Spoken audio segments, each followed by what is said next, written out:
Hi, I'm Tom, and this is Adult Game Reviews. This week I take a look at the completed, maybe, title, Chasing Sunsets. There's been a lot of buzz going around how Chasing Sunsets is finally complete. Wrong! Very wrong.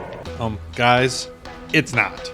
What actually finished with the 1.0 update was the main storyline. They still have the epilogue and different endings to add in, so full disclosure, Chasing Sunsets is one of my favorite VNs out there right now. There is so much about Chasing Sunsets that I personally love. It even gave me a video idea for the future, nicest guys in any VN. And I do think he is one of the nicest in any that I've played. But before I get people coming after me, yes, you can play less nice, but there are major consequences for doing so. So let me know if you'd actually like to see a top 10 list of like the nicest MCs. Right now, Chasing Sunsets is on version 1.01. I played it through Patreon instead of Steam, so I'm not exactly sure if there's much of a difference between the versions. You can play Chasing Sunsets on Windows, Mac, and Linux. Okay, let's go over the story. You play the heir to your mom and stepdad's genetic research company, which just happens to be worth billions of dollars. You start chasing sunsets with the mysterious death of your mom and stepdad. This puts you and your stepsister as the first in line to run the company. So you live a pretty damn privileged life, but it hasn't been easy. There's been a lot of loss and death in your past, and this story is mainly about you reconnecting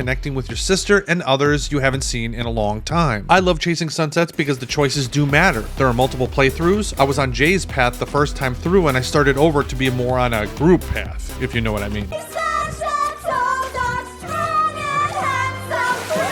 So speeding through many of the things I've said in previous videos, link to those in the description. The visuals are great. Early on, Jay looks better than everyone in the game, but that evens out over time. Mallory does end up looking better than she does earlier, but I still think Jay is probably the best looking character in the game from a technical standpoint. From just a personal taste standpoint, I do also think she's the best. And she's super hot and real nice. All the choices you make will affect relationships, from sending texts to being defensive with your sister, and should you be honest about all your extracurriculars? Do you continue to hold a grudge, or do you start accepting your mistakes and actually work through your relationship issues? These are all possibilities. The story itself is still one of the main strengths and weaknesses of Chasing Sunsets. You have these great relationships, a mystery, true character growth from the main character. I absolutely love seeing how the MC accepts his issues and the issues with his sister over time. I enjoyed watching Jay's reaction to you soften and grow as you work on your relationship. I also thought that many of the big plot points broke up the monotony and added some excitement along the way, furthering connection with Jay and Mallory. While these moments were kind of cliche, they were really fun and made me like all the characters. However, the whole medical research angle, like trying to find a cure for autism, is cringy as fuck. It really does seem like all the medical research is just made up bullshit. However, if you are a geneticist in real life and you watch my videos, play Chasing Sunsets for us all and tell us if all the medical jargon is bullshit or not. I am not a geneticist, so I basically have to go on basic biology knowledge from college with a heavy dose of Google. So I will take your word for it if you say it's not bad, but my gut tells me it's bullshit though, and it's still pretty cringy.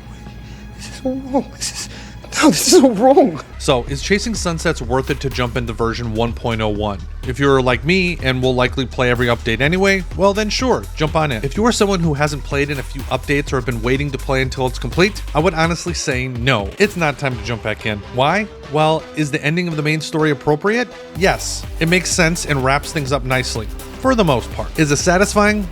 Nah, I didn't think so. I felt like what happened was supposed to happen.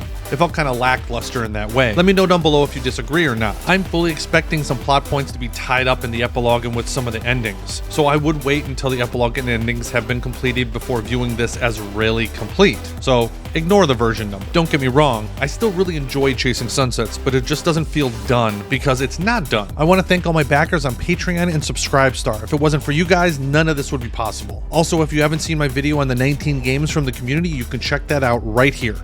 Thanks again. Until next time.